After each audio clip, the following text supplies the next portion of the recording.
ప్రేమ గుడ్డిది అంటారు. కానీ జార్ఖండ్లో జరిగిన ఒక ఇన్సిడెంట్ కనుక మీకు చూస్తే ప్రేమ గుడ్డిది, నడ్డిది, ఎడ్డిది, మోసగత్తె, మోసగాడు అని కూడా అంటారు.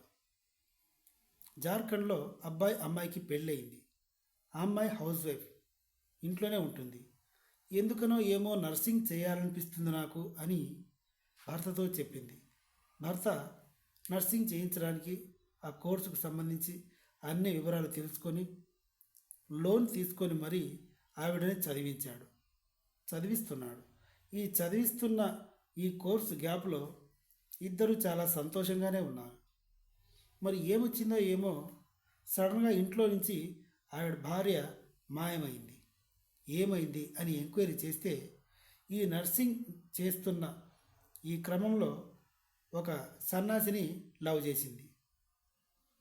అర్థమై ఉందనుకుంటాను మ్యాటర్. తన బాయ్ ఫ్రెండ్తో జంప్ అయిపోయింది.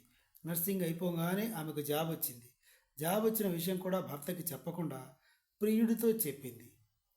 రోజు కొద్ది కొద్దిగా బట్టలు, టవల్స్ అన్నీ రోజు కొద్ది కొద్దిగా తీసుకెళ్ళి బాయ్ ఫ్రెండ్ ఇంట్లో పెట్టడం.